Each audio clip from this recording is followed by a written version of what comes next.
So జనరల్గా ఆ మొత్తం పొలిటికల్ ఎపిసోడ్లో చంద్రబాబు నాయుడు, దగ్గుపాటి వెంకటేశ్వరరావు వీళ్ళిద్దరూ చెరకు వైపు ఉండేవాళ్ళు.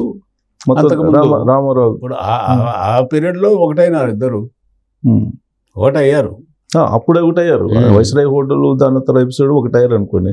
అంతకుముందు అసలు వీళ్ళిద్దరు మధ్యలో కూడా కొంత గ్యాప్ ఉంది. ఎవరి వర్గాన్ని వాళ్ళు ప్రోత్సహించే వాళ్ళు అనేది ఉంది. అది ఉందిలేండి, ఇది వర్గాలుగా ఉన్నాయి అంతకుముందు. కాకపోతే ఏంటంటే ఈయన సీజన్ పాలిటీషియన్ కదా చంద్రబాబు, బాగా ఎక్స్పీరియన్స్డ్. వెంకటేశ్వరరావు అంత డీప్గా పోయే మనిషి కాదు, మంచివాడు మనిషి. కాకపోతే ఏదో ఆయన గ్రూప్ అంటే పెద్ద గ్రూప్ కూడా కాదు అది. కొంతమంది ఆయన్ని లైక్ చేసేవాళ్ళు, కొంతమంది ఈయన లైక్ చేసేవాళ్ళు. ఈయన అప్పుడు ఎన్టీఆర్ని దించినప్పుడు అంటే నాదెండ్ల భాస్కరరావు టైంలో 1 month క్యాంప్ పెట్టారు కదా ఎమ్మెల్యేలు అందరితో అక్కడ. అవును, బెంగళూరులో అంతా పెట్టారండి. ఆ రోజున చంద్రబాబు లేకపోతే పార్టీ లేదు, అప్పుడే పోయిండేది పార్టీ. ఆ 4 రోజులు అక్కడ మైసూరు నంది హిల్స్లో పెట్టినప్పుడు వీళ్ళు గొంతెమ్మ కోరికలు వాళ్ళు ఇష్టం కోరుకున్నారు ఎమ్మెల్యేలు. వాడు బట్టలు కావాలంటాడు, ఒకడు ఇంకోటి కావాలంటాడు, నానా బీభత్సం. ఆయన కాబట్టి ఆయన ఓపికగా అందరి కోరికలు తీర్చేసి చివరకు వాళ్ళని యునైటెడ్గా ఉంచి తీసుకొచ్చి అసెంబ్లీకి పట్టుకొచ్చాడు స్ట్రైట్ అవే. మళ్ళీ ఎన్టీఆర్ ముఖ్యమంత్రి చేశాడు ఆ రోజున. లేకపోతే లేదు, ఇంకా చంద్రబాబు కనుక ఆ ఇన్ఛార్జి పదవి అక్కడ తీసుకోకుండా వాళ్ళందరూ కనుక జాగ్రత్తగా మెయింటైన్ చేయకపోతే పార్టీ ఆ రోజే పోయి ఉండేది. సో ఎవరికి ప్రయారిటీ ఇచ్చేవాళ్ళు ఎక్కువ? దగ్గుబాటి, చంద్రబాబు నాయుడులో ప్రయారిటీ ఎక్కువ ఎవరికి ఇచ్చేవాడు ఆయన? ప్రయారిటీ అంటే ఏముంది, ఇద్దరు వచ్చేవాళ్ళు, మాట్లాడేవాళ్ళు, వాళ్ళ అభిప్రాయం వాళ్ళు చెప్పారు. ఇద్దరు చెప్పినవి కూడా ఒకసారి వ్యతిరేకించేవాడు ఆయన. లక్ష్మీపార్వతి ఎంటర్ అయిన తర్వాత ముందైనా కూడా ఇప్పుడు ఎవరో ఒకసారి చెప్పారు నక్సలైట్ ప్రాబ్లం బాగా పెరిగింది, మీరు గ్రామాల్లో ఒక 10 మంది మంచి కుర్రోళ్ళని సెలెక్ట్ చేసి 7-8 మందిని వాళ్ళకి గన్ లైసెన్స్ ఇస్తే బాగుంటుంది, వాళ్ళు ఊళ్ళలోకి వచ్చినప్పుడు నక్సలైట్ని అటాక్ చేస్తారు, అది ఇది అని చెప్పారు ఎవడు. అది ఆయన పట్టుకుంది బాగా, మంచి ఐడియా ఇదని. ఓ రోజు నన్ను అడిగాడు, బ్రదర్ ఏంటి నీ అభిప్రాయం అండి? ఎవడు సార్ ఈ తిక్కల వాళ్ళు ఇటువంటి అభిప్రాయం చెప్పింది మీకు? పోలీస్ స్టేషన్లని అటాక్ చేస్తున్నారు వాళ్ళు, తుపాకులు తీసుకుపోతున్నారు పోలీసు వాళ్ళ నుంచి. అందువల్ల ఫార్ ఆఫ్ ప్లేసెస్లో ఉన్న పోలీస్ స్టేషన్ని ఏజెన్సీ ఏరియాలో ఉన్న తీసుకొచ్చి జిల్లా హెడ్ క్వార్టర్స్లో ఈ వెపన్స్ అన్ని డిపాజిట్ చేస్తున్నారు. అటువంటిది మీరు గ్రామాల్లో 10 మందికి పెట్టి నువ్వు 10 తుపాకులు ఇస్తే ఆ 10 కూడా వెళ్ళిపోతాయి, ఇది ఎవరో మీకు చెక్కనేనా అని చెప్పారు సార్ అన్నది. దాంతో వదిలేశాడు ఆయన, ఒప్పుకోలేదు. ఇంకా తర్వాత వాళ్ళు ఇలా ఆర్గ్యూ చేస్తే ఒప్పుకోలేదు, no it's not a good idea అని. ఆయన గొప్పతనం అదేంటి, మనం చెప్పినప్పుడు ఒకవేళ వినకపోయినా ఏందిరా వీడు మనకు చెప్పేదనే ఫీలింగ్ లోపల ఉన్నా కూడా తర్వాత ఆలోచించేవాడు. వీడు మన మంచికే చెప్తున్నాడు కాబట్టి మనం వినాలా. ఇప్పుడు మనకు టర్బన్ ఉంది, టర్బన్ పెట్టుకున్నాడు కదా.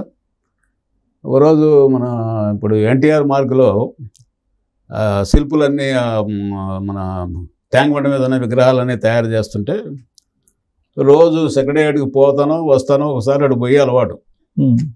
ఇంటి నుంచి ఏటు పోయేటప్పుడు, అటు నుంచి ఇంటికి వచ్చేటప్పుడు ఒకసారి పోయేవాడు. ఒకసారి పోయినప్పుడు కందుకూరి వీరేశలింగం పంతులు గారి టర్బన్ చుడుతున్నాడు శిల్పి. ఇట్లే తీక్షణంగా చూశాడు ఒక 2 నిమిషాలు ఆ టర్బన్ వైపు. నన్ను అప్పుడప్పుడు ప్రొఫెసర్ అని పిలిచేవాడు, నన్ను లెక్చరర్గా పనిచేశాను కదా, దాన్ని పాపం ఆయన ప్రొఫెసర్ టర్బన్ బాగుంది కదా అన్నాడు. బాగానే ఉంది సార్ అన్న. నేను కూడా బాగా చుడతాను అన్నాడు. సార్ రైతులు అందరూ చుడతారు, సరే మీరు సినిమాలో చుట్టారు, మా నాన్న చుడతాడు, మీ నాన్న చుడతాడు, ఇదంతా ఉంటుంది. అది ఆ రోజుల్లో టర్బన్ అంటే పండితుల దీనికి లెక్క. కందుకూరి వీరేశలింగమో, సర్వేపల్లి రాధాకృష్ణో, లేకపోతే ఇంకొకళ్ళు పెద్దవాళ్ళు టర్బన్ పెట్టుకున్నారంటే అది పాండిత్యానికి ఒక గుర్తుగా ఉండేది. ఆయన ఏదో చెప్పాను, డిస్కషన్ అయిపోయింది, ఇంటికి వచ్చేసాం. వచ్చిన తర్వాత ఆయన నేను కింద రూము సెక్యూరిటీ రూము, ఈ కుర్చీ నీది, మొన్నటిదాకా నాది, ఇప్పటి నుంచి నీది, వేరే వాడు ఎవడొచ్చి కూర్చున్నా నేను ఒప్పుకోనని నన్ను చేరిన రోజు. ఇంకా పైకి పోయి మరి ఎప్పుడు చెప్పాడో ఏంటో మెడ్రాస్ వాళ్ళకి ఎవరికో ఫోన్ చేసి చెప్పాడు కావాలా. ఒక 4-5 రోజుల తర్వాత ఒక అటెండెంట్ పోయి ఎయిర్పోర్ట్కి పోయి ఒక పెద్ద మూట తీసుకొస్తాను. కింద కూర్చున్నా కాబట్టి నా కళ్ళు దాటి ఎవడు బోడు కదా లోపలికి. ఏందిరా ఇవన్నీ ఏంటంటే, సార్ టర్బన్ సార్ పెద్ద ఆయన చెప్పాడు. ఊరేమో ఇదేంట్రా బాబు టర్బన్ బాగుందని అంటే ఏదో కుంభ ముంచేటట్టున్నాడు అని అనుకున్నాను నేను మనసులో. సరే పోయినా. ఆ తర్వాత ఒక 5-6 రోజుల తర్వాత ఒక ప్రోగ్రాం ఉండింది. ఇక్కడ శంషాబాద్ వెనక వాళ్ళకి కొంత ల్యాండ్ ఉంది. ఆ ల్యాండ్ నుంచి పోయి వస్తుంటేనే వాళ్ళ ఫాదర్ అప్పుడు యాక్సిడెంట్ అయ్యి చనిపోయాడు. పెద్ద ఆయన ఫాదరు యాక్సిడెంట్ అయ్యి శంషాబాద్ దగ్గర జీబీ యాక్సిడెంట్ అయ్యి చనిపోయినాడు. ఆ ల్యాండ్ పూర్ పీపుల్కి డిస్ట్రిబ్యూట్ చేద్దామని చెప్పి ఆ రోజు ప్రోగ్రాం పెట్టారు. అప్పుడే ఈ బీసీలకు కూడా రిజర్వేషన్స్ ఫస్ట్ టైం అనౌన్స్ చేశాడు. వాళ్ళు ఏం చెప్పారంటే, బీసీలకు బ్రహ్మాండమైన అప్లిఫ్ట్ ఇచ్చారండి మీరు రాజకీయంగా కానీ ఇట్లా కానీ. దేవరాజర్సు సీఎంగా ఉన్నప్పుడు రోజు గుంపులు ఆయన ఇంటికి పోయేవాళ్ళు. ఇందిరాగాంధీ బ్యాంకులు జాతీయం చేసినప్పుడు కూడా ఆ ఇంటికి ఇట్లే పోయేవాళ్ళు. మీరు వాళ్ళ బీసీల రిజర్వేషన్ పెంచారు కాబట్టి మీ పాపులారిటీ బ్రహ్మాండంగా పెరిగిపోయింది అని చెప్పి చెప్పేశారు మొత్తం మీద. సరే ఫస్ట్ ఈ డిస్ట్రిబ్యూషన్ అయిన తర్వాత పరిగి ఫస్ట్ ప్రోగ్రాం, తర్వాత మహబూబ్నగర్, తర్వాత Chirala, Penugonda West Godavari, Kakinada night halt. నేను నైట్ ఇంటికి వెళ్ళేటప్పుడు ఎప్పుడు చెప్పడు ఆయన, ఆ రోజు చెప్పాడు, నర్సయ్య గారు రేపు దొరగారు అప్పుడు ఇంటెలిజెన్స్, మీ దొరగారు వస్తారు నాతో పాటు హెలికాప్టర్లో, మీరు బై రోడ్డు వెళ్ళిపోండి అన్నాడు. అంటే బై రోడ్డు పరిగిపోతాం సార్ 100 కిలోమీటర్లు కాబట్టి ఇబ్బంది కాదు, బట్ అక్కడ నుంచి మహబూబ్నగర్ 15 కిలోమీటర్లు కవర్ చేయగలుగుతాను నేను 10 నిమిషాలు ముందు బయలుదేరితే. ఆడ నుంచి నేను ఎట్లా పోతాను సార్, చీరాలకున్నాం పెరుగుండి ఎక్కడ కాకినాడ ఎక్కడ అయ్యే పని కాదు అంటే. ఓకే నీకు అంతవరకే చూడండి, మిగిలిన వాళ్ళు ఎస్పీలు చెప్పేసేయండి, ఇబ్బంది ఏం లేదా ఇదని చెప్పేసాడు. సరే పోయాం, పరిగిపోయండి 9:30కి పోయా నేను. యాక్చువల్ 10 o'clock ప్రోగ్రాం కావాలా. 10 అయింది, 10:30 అయింది, 11 అయింది, 11:30 అయింది, ఇంకా హెలికాప్టర్ కనపట్టలేదు, రావట్లేదు. చివరికి 12:15 హెలికాప్టర్ సైట్ అయింది. పైనుంచి కనపడుతుంది, టర్బన్ పెట్టుకున్నాడు, ఒక వల్లెవాడు ఒకటి వేసుకున్నాడు, ఒక పొన్ను కర్ర చేతిలో పెట్టుకున్నాడు. మీరు నమ్మండి, నేను చాలా బాధపడ్డానండి. ఏంటి నా చీఫ్ మినిస్టర్ని ఇట్లా లాఫింగ్ స్టాక్ కింద తయారు చేసుకుంటున్నాడు ఈయన, ఏ సలహాదారులు వీళ్ళు ఇటువంటి పనులు చెప్తారు ఎవడన్నా అనుకొని బాధపడ్డారు. ఏం చేస్తాం మనం. వచ్చిన తర్వాత దిగిన తర్వాత వీళ్ళు ఏమయ్యా అట్లా ఉందన్నారు ఆఫీసర్లే. ఏం బాగలేదు సార్. ఏడు నువ్వు అట్లా మాట్లాడుతావు, అవతల రైతుల మీటింగ్ కదా, బోర్డర్ కదా అది పరిగి కర్ణాటక. ఆ రైతుల్లో పోయి అడుగు, రైతుల దగ్గర పోయి అడిగావు సార్, ఇది బోర్డర్ కాబట్టి రైతులందరూ కూడా తలగడ్డలు చుట్టుకుంటారు, అందువల్ల పెద్ద ఆయన టర్బన్ చుట్టుకొని వచ్చారని అనుకున్నాము. సరే ఇదే రోజు చుట్టుకుంటే ఎట్లా ఉంటుంది. ఏం బాగుంటుంది సార్, అట్లా ఏం బాగుంటుంది సార్ అన్నారు వాళ్ళు. సార్ విన్నారు కదా. సరే అయిపోయింది. ప్రోగ్రాంలు అంతా అయిపోయిన తర్వాత అప్పుడు ఈనాడు వాళ్ళు ఒక నెల రోజులు ఏకి పారేశారండి కార్టూన్లు ఈ టర్బన్ మీద. పిల్లలు కూడా ఆయనకు ఏంది ఇదంతా, ఇది వేసుకోవడం ఏంటి, ఈ పాడేంటి ఇదంతా. అప్పుడే ఇందిరాగాంధీ రాజీవ్ గాంధీ చనిపోయారు. సికింద్రాబాద్ ఎయిర్పోర్ట్కి పోయాం, ఏది యాష్ వస్తూ ఉందంటే. ఆడ కాంగ్రెస్ వాళ్ళు ఈ వెనక దీన్ని బట్టి లాగడానికి ప్రయత్నం చేయటం, ఎకిల్ చేయటం మొదలుపెట్టారు. అసలు సంగతి ఇది అయిపోయింది అనుకొని ఒకరోజు పాప ఆయన గ్రేట్ మ్యాన్ రాఘవేంద్రరావు గారు ఐఏఎస్ చనిపోయింది పాప. ఆయన సెక్రటరీ అసెంబ్లీకి పోయాం. ఆయన సీఎం రూమ్లోకి వెళ్ళాడు, నేను ఎదురు రూమ్లో కూర్చొని ఉన్నాం. బయటకు వచ్చి నర్సయ్య గారు ఒకసారి పెద్ద ఆయన పిలుస్తున్నాడు వెళ్ళండి అని పోయాం. బ్రదర్ చెప్పండి ఈ టర్బన్స్ వ్యవహారం ఏంటి అన్నాడు. సార్ నేను అప్పుడు చెప్పాను, మీరు ముఖస్థుతి మాటలు నమ్ముతున్నారు కానీ మీరు సినిమాలో ఎన్ని వేషాలు వేసినా అప్రిషియేట్ చేస్తారు జనం. నేను సినిమాలో వదిలేసేసి నేను రాజకీయానికి వచ్చాను, సమాజమే దేవాలయం, ప్రజలే నాకు దేవుళ్ళు అని చెప్పి ప్రజాసేవ కోసం వచ్చినా అని చెప్తున్నారు. ఈ వేషాలన్నీ ఏంటండి అసలు? అనవసరంగా మీరు చీఫ్ మినిస్టర్ అనే సంస్థని, ఆ పదవిని మీరు ఎకిల్ చేస్తున్నారు, ఇది కరెక్ట్ కాదండి. ఏం చేద్దాం అన్నాడు, ఎట్ట తీసేద్దాం అన్నాడు. మీరు తీద్దానికి ఒప్పుకున్నారు కదా, సాయంత్రం లోపల నేను ప్లాన్ చెప్తాను, తీసేద్దామని. అంతకుముందు బై ఎలక్షన్లో తిరుగుతూ ఉంటే చిత్తూరు దగ్గర రైల్వే ట్రాక్ దగ్గర దెబ్బతగిలింది ఆయన హెడ్కు. అప్పుడు కూడా ఏంటి దరిద్రం, రాత్రి 8-8:30 అయింది. చంద్రగిరి వైపు నుంచి మెయిన్ రోడ్ ఎక్కాము చిత్తూరు పోవడానికి. సార్ మీరు లోపలికి పోండి, వెహికల్ లోపల పోయి కూర్చోండి, పైన ఎందుకు వరకు అనవసరంగా అని చెప్పి, చిత్తూరు టౌన్ దగ్గరికి వచ్చిందా, నువ్వు పైలట్లో ఉండు, మీ వాళ్ళు పైన ఉంటారులే నాతో పాటు అని చెప్పాడు ఆయన. ముందు జనం అంతా వాళ్ళు ఎర్రోళ్ళలాగా పాపం రాత్రి 8-9 కూడా రోడ్ల మీద జనం ఉంటారు. వాళ్ళని చూసి ఈయన అరే మన కోసం ఎప్పటి నుంచో వెయిట్ చేస్తున్నారు వాళ్ళు, మనం ఎందుకు లోపల పోయి కూర్చోవడం అని పైన కూర్చున్నాడు. మా స్టాఫ్ కూడా ఇన్స్పెక్టర్ డిఎస్పీ వాళ్ళు కూడా, సార్ రైల్వే ట్రాక్ వస్తూ ఉంది, తలకాయ వంచండి అని చెప్పి చెప్తూనే ఉన్నారు, వినపడుతూనే ఉంది. వంచాడు. 2 ప్యారలల్గా ఉంటాయి కదా 2 పట్టాలు, ఒక పట్టా దాటంగా 2వ పట్ట తల ఎత్తాడండి. పట్టుమని శబ్దం వచ్చేసింది. భయం వేసింది మాకు. అసలు నేను తిరుపతిలో పనిచేస్తూనే నాకు తెలుసు కదా, అక్కడ యాక్సిడెంట్ అయినోడు ఎవడు బతకల. అంతకుముందు హరికృష్ణ బండి ఆపాడు, బోర్న ఏడుస్తున్నాడు.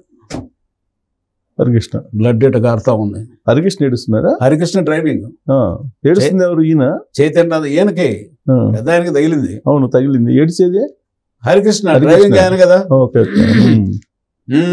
ఏమైంది ఇప్పుడు, ఎందుకు ఏడుస్తున్నారు? నా డ్రైవింగ్, మీ డ్రైవింగ్ ఏంటి, తగలాల్సింది తగిలింది, ఏమైంది ఇప్పుడు అని మొదలుపెట్టాడు.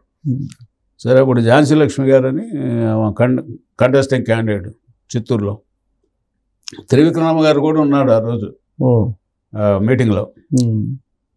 ఇదేదో కట్టుకట్టాము, పోయి మీటింగ్ దగ్గర పోయేటప్పటికి జనంలో పెద్ద కమోషన్ అనమాట. ఇదేంటి వాడు కాంగ్రెస్ వాళ్ళు రాళ్ళు వేసారేమో, దెబ్బ తగిలింది అని చెప్పి జనం అంతా గందరగోళం అయిపోతున్నారు. అప్పుడు నేను చెప్పాను ఆ మైక్లో, నాయన ఎవరేం చేయలేదు, మీరు అనవసరంగా పెత్తపు కాకండి, ఇట్లా జరిగింది ఇది అని చెప్పి. ఆ అమ్మాయికి బాగా తెలుసు నాకు, వాళ్ళ నాన్న కూడా డిప్యూటీ కలెక్టర్, వాళ్ళ చిరుమామిళ్ళ ఇంటి పేరే వాళ్ళది, నా నందిగామ ఏరియా అనమాట ఒరిజినల్గా. చిత్తూరు ఇచ్చారు అమ్మాయిని. నేను నాకు బాగా తెలుసు, చెప్పాను. మేము ఎంత చెప్పినా వింటలేదు, నేను అప్పటి నుంచి చెప్తున్నాను, త్రివిక్రమరావు గారు చెప్పారు వింటలేదు, నువ్వు ఏడు, ఆడ మనిషి కదా, నువ్వు కళ్ళనీళ్ళు పెట్టు, నేను ఎట్లా గెలుస్తున్నాను అన్నా, మీరు మాట్లాడొద్దు, మీరు పదండి అని చెప్పి గొడవ పెట్టు అంటే పాప చెప్పినట్టుగా చేసిందాము. తెలిసిపోయామండి. హాస్పిటల్లో పోతే ఒక చీఫ్ మినిస్టర్ వస్తే కరెంట్ లేదండి జిల్లా హాస్పిటల్లో, చిత్తూరు గవర్నమెంట్ హాస్పిటల్లో ఎక్స్రే ప్లాంట్ లేదు. ఏం చేయాలా, పైన దెబ్బ ఇది లోపల ఏమైనా తగిలిందా ఏం తెలియట్లేదు. రాత్రిపూట ఇంక అప్పుడు స్ట్రైట్ అవే రాయవలూరు పోయాం. రాయవలూరు పోయి హాస్పిటల్లో ఉంటే లక్కీగా పైన సూపర్ఫ్లూయస్ ఇంజరీలే అండి, లోపల ఏం లేదు, ప్రాబ్లం లేదు, ఒకరోజు రెస్ట్ చేసుకుంటే బాగుంటుంది వాళ్ళు చెప్పారు. అది విని పదండి అంటాడు మళ్ళీ ఆయన. మేము హరికృష్ణ నేను బాగా మా అనుకుంటూ ఉండేవాళ్ళం. మేము మాత్రం రావండి, డ్రైవర్ రాడు, సెక్యూరిటీ ఆఫీసర్ రాడు, మీ ఇష్టం అని బలవంతంగా మధ్యాహ్నం వరకు మధ్యాహ్నం వరకు అలా కూర్చోబెట్టి వచ్చాము. అది గుర్తొచ్చి సోమరాజును వీళ్ళని మన డాక్టర్ని ఇద్దరిని పిలిచి ప్రెస్ వాళ్ళకి ముందే చెప్పాం, ఫ్రెండ్స్ ఉంటారు కదా, చెప్పి పైనుంచి దిగేటప్పుడు టర్బన్ లేకుండా దిగుతాడు ఆయన, మీరు అడగండి ఏంటి రామారావు గారు మీరు టర్బన్ తీసేసారేంటి, మీరు ఎప్పుడు పెట్టుకుంటా ఉన్నారు కదా ఇదని అంటే అప్పుడు డాక్టర్లు ఇట్లా చెప్తారు, ఆ దెబ్బ తగిలిన తర్వాత ఈ టర్బన్ పెట్టుకుంటే చర్మం చుట్టుతూ ఉంది గాలి రాక, అందువల్ల డాక్టర్స్ అడ్వైజ్ చేశారు తీసేయమని, అందుకని డాక్టర్ అడ్వైజ్ ప్రకారం తీసేస్తున్నామని చెప్పేస్తాం. అయిపోయింది, దాంతో టర్బన్ కథ అయిపోయింది. అట్లా అయిపోయింది. అయిపోయిన తర్వాత జరిగిన ఒక 10 రోజులకో 15 రోజులకో అబిడ్స్ ఇంట్లోనే క్యాబినెట్ మీటింగ్ అవుతా ఉంది. మొత్తం పైన అప్స్టైర్ మీద కూర్చొని ఉన్నారు. సడన్గా మధ్యలో వాడు అటెండర్ని పంపించారే మన నర్సయ్య గారిని రమ్మని రాను, నన్ను ఎందుకు పిలుస్తున్నాడు రా బాబు అనుకున్నాం. పోయా ఇక తిట్టాడు చూడండి వాళ్ళందరినీ, ఓ ఇంద్రుడు చంద్రుడు అట్లుంటుంది ఇట్లుంటుంది టర్బన్ పెట్టుకుంటే అని చెప్పి మీరంతా ఎంకరేజ్ చేసి నన్ను లేనిపోని అంత గబ్బు పెట్టి ఇచ్చారు, పేపర్ నిండా కార్టూన్లు అవన్నీ, నర్సయ్య గారు ఒక్కళ్ళే ఆ రోజు ఈ రోజు చెప్పింది, వద్దు సార్ ఇది మంచిది కాదని చెప్పింది. అలాంటి వాళ్ళు ఉండాలమ్మా, అలాంటి వాళ్ళకి ఉండేటప్పుడు మీలాంటి దానిలో వాళ్ళని ముక్క తిట్టాడు. అటువంటి మంచి మనిషి ఆయన. ఇంకో మరి ఇది ఈయన ఎర్ర వస్త్రాలు వేశారు కదా, కషాయానికి దిగి మొత్తం అది ఏదో వివేకానందుడి గెటప్ అది వేసుకున్నారు కదా కొన్ని రోజులు, దాని హిస్టరీ ఏంటి? అదే వేసినప్పుడు కూడా సడన్ గా నిర్ణయం తీసుకున్నాడండి ఆయన.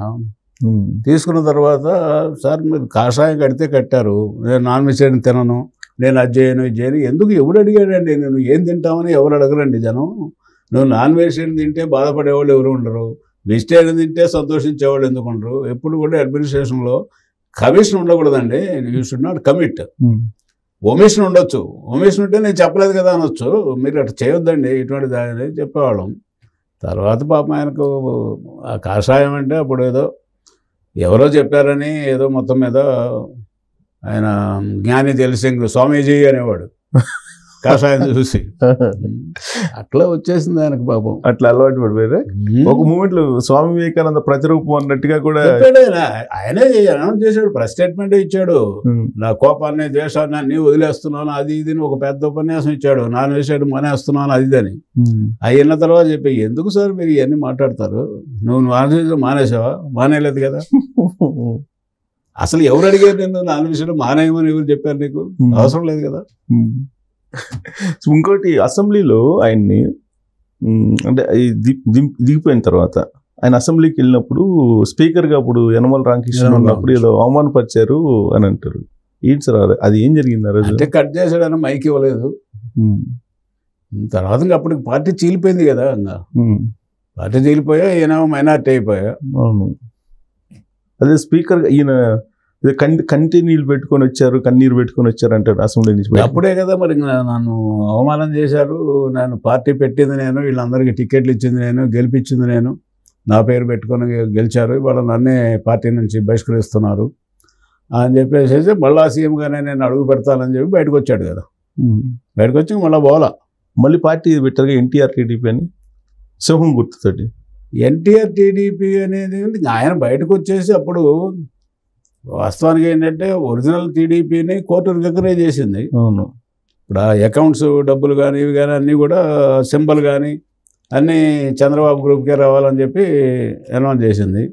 ఆ తర్వాత ఆయన కొత్తగా పెట్టుకున్నాడు. అవును, ఎన్టీఆర్ టీడీపీ అనేది కొత్త పెట్టుకొని తిరిగితే అది పబ్లిక్ ఒప్పుకున్నారు. అది మరి 220 సీట్లు వచ్చినాయి కదా ఇప్పుడు రెండోసారి తెలుగుదేశానికి వచ్చినాయి కాబట్టి ఇంకా ఆయన మానసిక దేశం అంటే ఎన్టీఆర్ఏ కదండి. అవును, ఏ మాటకు ఆ మాటే కదా.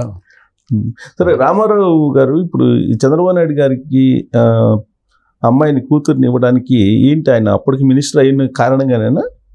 ఆస్తులు లేవు కదా చంద్రబాబు నాయుడుకి అప్పటికి నాకు తెలియదండి. కానీ ఆయనకు 78లోనే ఆయన ఎమ్మెల్యే అయ్యాడు, మంత్రి అయినాడు, మంత్రి కూడా అయ్యాడు. చంద్రబాబు వెంటనే మంత్రి అయ్యాడు, సినిమాటోగ్రఫీ మంత్రి. ఎన్టీఆర్ కంటే ముందు కదా ఈయన. 83లో పార్టీ పెట్టింది, 82 మేలోనే. ఇప్పుడు అప్పుడు 78లో రాజశేఖర రెడ్డి చంద్రబాబు ఇద్దరు ఎమ్మెల్యేలు అయ్యి మంత్రులు అయ్యారు కదా.